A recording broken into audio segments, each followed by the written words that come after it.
네, 반갑습니다. 저는 임승관이라고 합니다. 감염내과를 전공하는 의사이고요. 현재는 경기도에서 코로나19 대응 계획을 설계하는데 도움을 드리고 있습니다. 오늘은 한국과 경기도의 코로나19 대응에 관련돼서 좀 설명드리는 시간을 가지려고 합니다. 얼마 전에 한국 정부에서 발간한 다음과 같은 책자가 있습니다. 개방성, 투명성, 민주주의 등을 강조한 한국의 코로나19 대응에 대한 전략 전반적인 설명서입니다. 참고하시면 좋을 것 같고요. 한국은 지금까지 약 2만 5천 명 정도가 확진된 그런 국가입니다.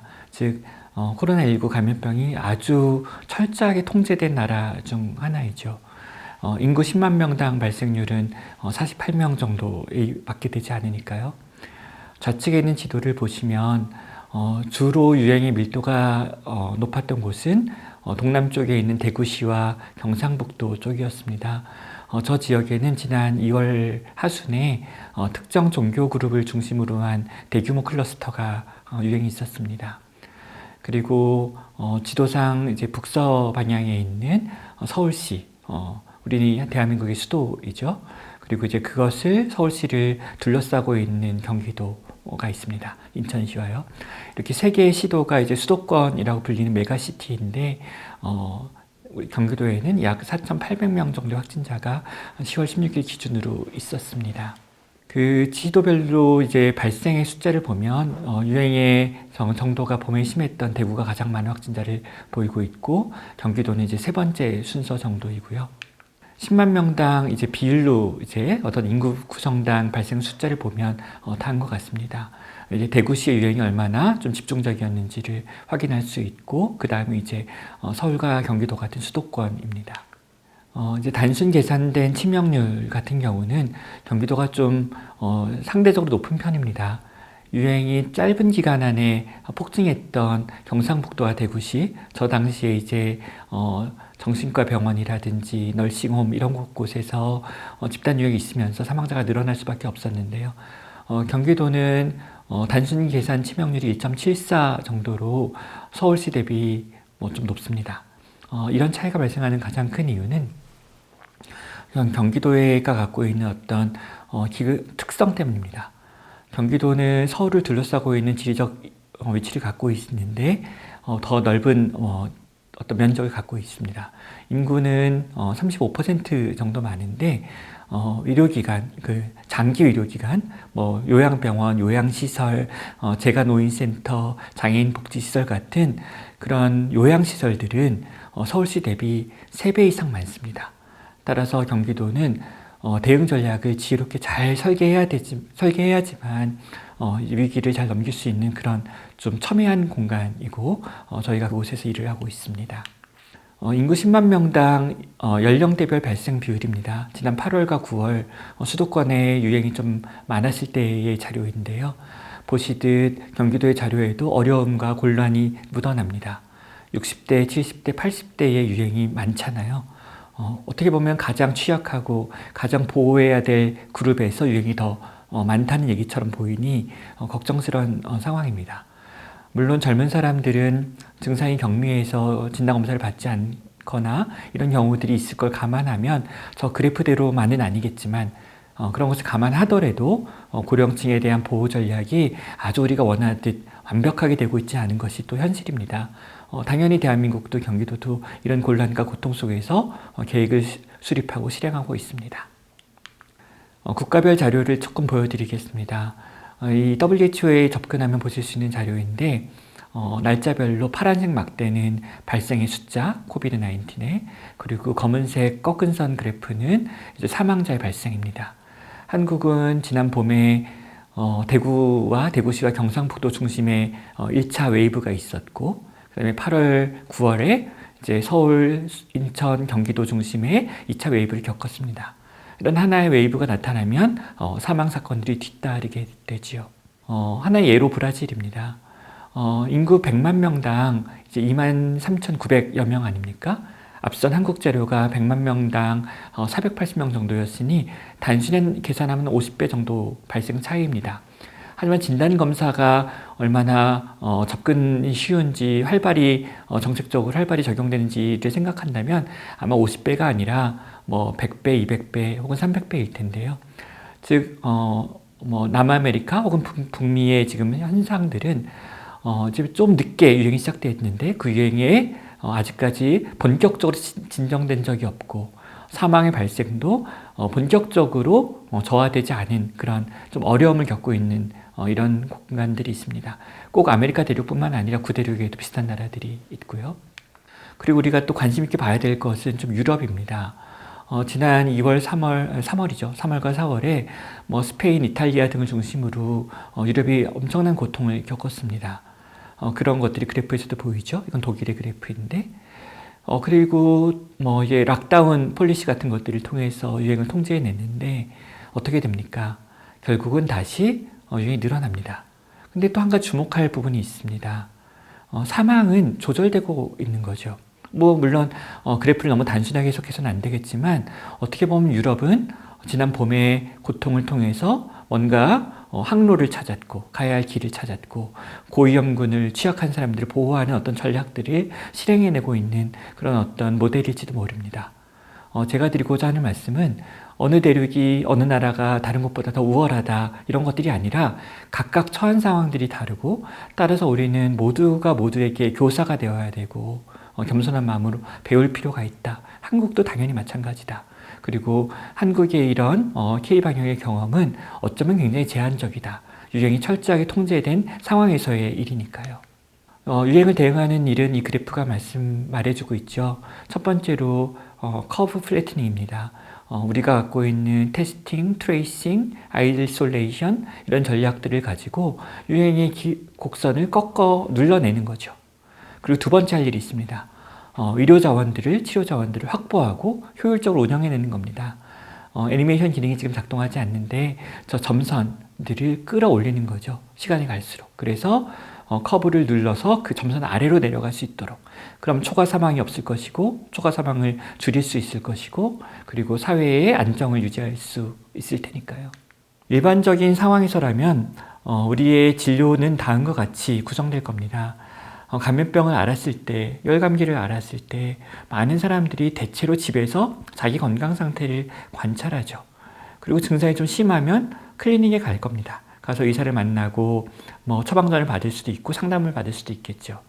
그리고 뭐 고열이 난다든지 뭔가 이유가 있을 때 우리가 병원에 입원을 하게 되고 그리고 그 중에서 뭐 숨이 차다든지 혈압이 떨어진다든지 할 때 중환자실로 옮기게 될 겁니다. 실제적인 질병의 피라미드는 이보다 아랫배는 훨씬 더 큰 그런 모습이겠죠. 이게 일반적인 상황이고 대한민국도 마찬가지입니다. 근데 코로나19를 대응하면서는 좀 다르게 하고 있습니다. 아까 말씀드린 것처럼 한국은 코비드-19 바이러스를 철저하게 통제하려는 초기 전략을 아직 사용하고 있는 나라입니다. 그래서 무증상자도 뭐 콧물, 목 아픔 정도의 경미한 증상자도 모두 다 의료기관에 격리를 합니다. 증상의 유무에 상관없이, 증상의 경중에 상관없이. 아마도 전 세계에서 거의 유일한 나라일 겁니다. 그런 점들 감안하고 들으셔야 오늘 강의를 선생님들이 계신 나라에서 이해하는데 오해가 없을 것 같습니다. 또 그것이 옳다고 주장하는 것은 아니고 제한적으로 사용할 수 있는 방법론이다라는 말씀이고요. 의료기관이 부족하니까 생활치료센터라는 것들을 이제 창의적으로 사용해내고 있습니다. 이제 경기도 의료원이라는 공공병원이 의료 서비스 부분을 지원하고 있는데 연수원 같은 곳입니다. 콘도 같은 곳. 저런 곳을 이제 의료기관 대용으로 이용하는 거죠. 따라서 저런 레지던셜 트리트먼트 센터가 4개 기관에 1000베드 정도가 확보되어 있고 경기도 의료원 등 공공병원에 이제 일반 병동이 한 628병상 정도 확보되어 있습니다. 그리고 3차 병원에, 대학병원에 중환자실이 저 정도 확보되어 있습니다. 경기도의 자료입니다. 좀 흥미롭거나 이해하셔야 되는 부분은 공공병원들이 규모가 작고 진료 기능이 좀 낮다는 겁니다. 상위 기능들은 민간 대학병원들이 갖고 있습니다. 따라서 저 체계를 잘 연결시켜야만 하는 어려운 숙제가 경기도에 있습니다. 생활치료센터는 이런 연수원들을 지방정부가 이제 임대를 해서 그 안에 이제 어떤 생활할 수 있는, 격리 생활을 안전하게 할 수 있는 그런 여건들을, 물품들을 구비하고 여건을 만들어 드리고요. 그 다음에 이제 병원을 협약해서 이제 의료 서비스를 제공합니다. 비대면 중심으로 제공하게 되는데 의사와 간호사들이 이제 상주하죠. 그리고 이제 군과 경찰, 소방 등이 여러 가지 행정적 지원을 합니다. 이런 식으로 생활치료센터를 통해서 많은 격리 진료 기관을 확보하게 되고 지역사회에서의 감염 차단을 줄이는 어떤 수단으로 활용하고 있습니다. 이제 정식 병원들은 경기도에 한 674병상 정도가 있는데 그중 90% 정도를 공공병원들이 담당하고 있습니다. 근데 문제는 경기도에 있는 종합병원들 중에 공공병원들은 대체로 규모가 작다는 겁니다. 65개의 종합병원급 이상 의료기관이 있는데 Y축에 있는 숫자는 병상 숫자이고요. 근데 이제 공공병원은 대체로 300병상보다 작거나 200병상보다 작은 좀 규모가 작은 기관들입니다. 한국에서는요. 그리고 전체 숫자도 25,000개 정도의 병상 대비 한 6.15% 정도의 적은 비율입니다. 즉 공공의료기관들이 좀 먼저 희생하고 헌신하면서 이제 업무들을 하고 있는데 문제는 그런 일들을 공공병원의 힘만으로 하기는 어렵다는 거죠. 그래서 이제 일반 병동을 운영하는 공공병원들, 그다음에 ICU를 운영하는 상급 3차 병원들, 대학병원들, 그다음에 좀 임시로 만들어진 생활치료센터 이런 치료 자원들을 경기도 내에 있는 여러 개의 시군과 연결시켜야 됩니다. 경기도에는 31개의 시군이 있습니다. 근데 이런 다양한 의료기관들이 서로 독립되어 있고 31개의 시군들도 독립되어 있는데 우리가 어떤 구조적인 연결 장치를 만들지 않으면 서로 연결이 잘 이어지지 않거나 흐트러지거나 어긋나겠죠. 따라서 경기도는 긴급대책단이라는 어떤 기구를 코로나19 대응을 위해서 만들고 저 기구 안에는 의사와 간호사들을 많이 섭외하고 포진시킵니다. 그래서 이 양측을 연결시키는 채널로 사용하고 서로의 언어를 번역해주는 통역기관으로 활용하는 거죠. 그래서 서로의 이해를 넓히고 상호 협력의 틀을 만드는 것이고요. 로컬 거버넌스의 핵심입니다. 어쨌든 중환자 병상들이 부족하고 그런 부분들을 민간 대학병원들의 협력을 통해서 확보하고 효율적으로 배치하고 있지만 그래도 절대적인 숫자가 부족했습니다. 따라서 경기 ICU 프로젝트라는 부분들을 이제 가동했고요. 이재명 지사님께서 전폭적으로 예산 등을 지원해 주셨습니다. 원리는 이겁니다. 규모가 작은 저 7개 정도의 공공병원들은 완전히 환자를 소산시키고 비어져 있는 상태입니다. 즉, 그 병원은 일반 병동에도 환자 비어져 있지만 중환자실도 비어져 있는 상태입니다. 하지만 정말 호흡곤란 환자, 혈압저 환자를 치료할 만큼의 전문 어떤 의료 인력은 부족합니다. 그 부분들은 민간 부분에 있거나 군 의료 부분에 있죠. 그리고 시설과 장비도 보강이 필요합니다. 이런 예산은 지방정부가 도울 수 있습니다. 이렇게 흩어져 있는 원들을 하나로 모으는 것, 이것이 GICU 프로그램이었습니다. 즉 경기도의료원의 한 병원입니다. 한 250병상 규모의 병원의 중환자실이 저런 형태로 이제 2월 이후로 비어져 있는 것이죠. 그런데 이 부분들을 시설 보강 공사를 통해서 의료 인력들이 보다 안전하게 진료할 수 있도록 차단벽을 설치하고 자동문을 설치하고 음압 공조 장치를 설치하고 하는 등의 일들을 합니다. 그래서 에어로졸로부터 의료인들을 보호하는 것이죠. 그래서 의사 간호사들은 스테이션에서 업무할 때는 투명 창을 통해서 그 안쪽을 관찰할 수 있지만 무거운 보호 장구를 없이도 일할 수 있는 그런 좋은 근로 조건을 제공하는 거죠. 그리고 이제 의료인들의 교육, 재교육이 필요했고 병원의 간호사들을 교육하는 모습이고요. 훈련도 합니다. 시뮬레이션도 하고 대학 교수님들을 불러서 좀 공부도 했죠.